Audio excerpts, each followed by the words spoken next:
Morning, dear students. Today we are going to start our first chapter in social science, which is the resources.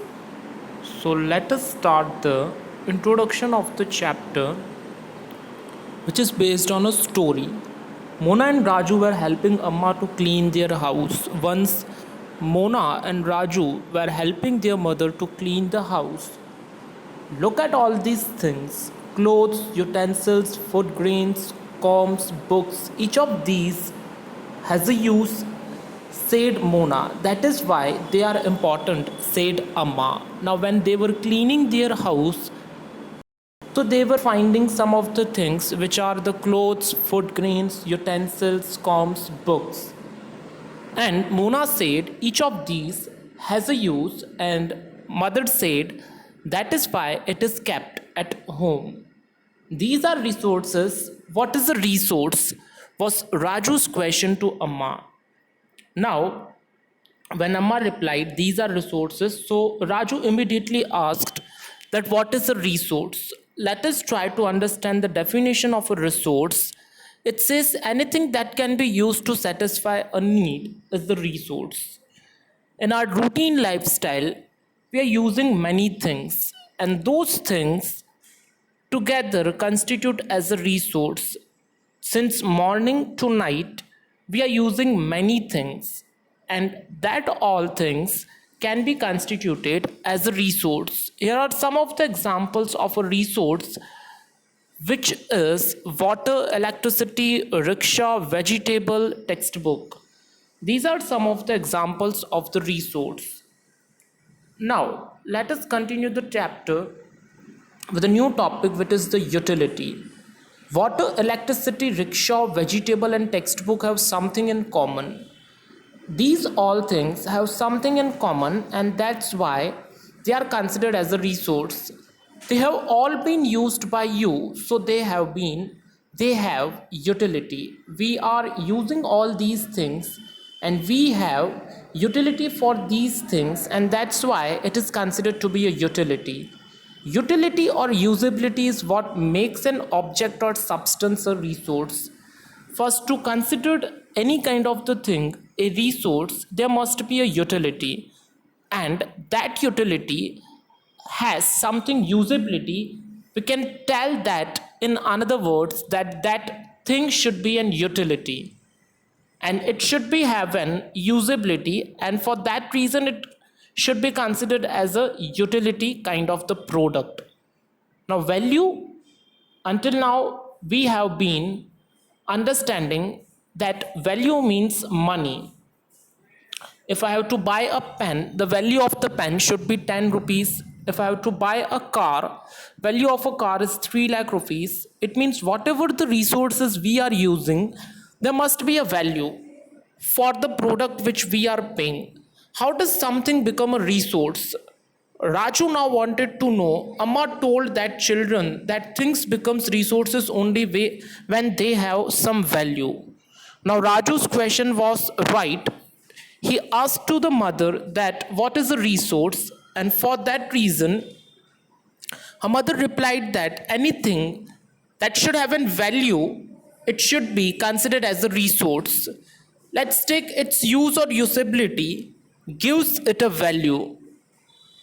There must be a use of a product, and for that the value should be created for the product. All resources have some value, said Amma. Amma said that all resources should have something in value, and for that reason it should be considered as a resource. Value means worth. Now, your question arises that what is value? Now, value is something which is known as worth. As I've said you that if I have to buy a car, the worth of a car is 2 lakh rupees, 3 lakh, 5 lakh rupees. Some resources have economic value, some do not have. Some resources have something in common, and that's why they have some economic value. Some resources, it should not have economic value, and that is the reason we cannot consider that resource as a product. So for example, metals may have economic value, a beautiful landscape may not. Metals, it means the iron, copper, gold, whatever we are using, it should have in common, and they all have some in common, and they have the worth, and that's why for that product we are paying the value. Now which things are not having in common and we are not paying for it? So it is the natural scenic beauty, we are not paying for that. And but both are important and satisfy the human needs. Now both the things have something in common, and we are paying, the human needs are satisfied from both the products. Now in this screen you can clearly visible here the types of the natural resources. The natural resources are of various types, like sun is giving us heat and light, forest it is giving us fruits, vegetables, some shrubs, herbs, rocks they are giving us many things like precious stones, minerals it is, then animals are also natural resources from which we are getting the milk and other necessary things. Air is a resource, by air we are getting the oxygen here. Oil, so the vehicles which we are driving, oil should be essential for that. Water again is a resource, it means water can be called as life, without water we cannot sustain. And soil, of course, the things which we are growing, which are related to our food, it should have something which is considered as resource. Now further resources can be, some resources can become economically valuable with time. Now as soon as the time passes, some resources become economically valuable. Your grandmother's home remedies have no commercial value today. For example, our grandmother, what she is doing and what she is taking with her should not have economical value today. For example, if my grandmother is having a coin of 5 paise, now 5 paise coins are not used in market, should not have any economical value.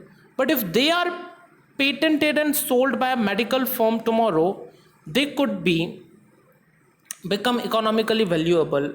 Now grandmother is making shrubs and medicines which are used for curing the diseases. Now that cannot have economical value, but unless and until if a medical firm is using that grandmother's value, here patent needs to be understood. Patent means the exclusive right over any idea or invention. It means any exclusive kind of the right.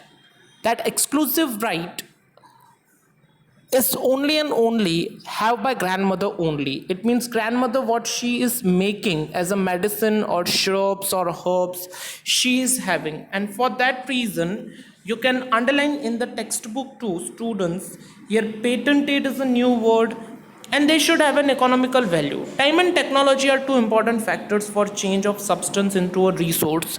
Now if I want to make any kind of resource, time and technology is equally important for that. Both are related to the needs of the people, both the things are related to the need of the people. People themselves are the most important resources. Underline this one also, students. People, it means we human beings are considered to be important resources too, without, because without us no resource can exist and we cannot use any kind of resource. So students, this is how we have ended today's resource topic. We'll continue the topic in our next online session. Thank you and bye.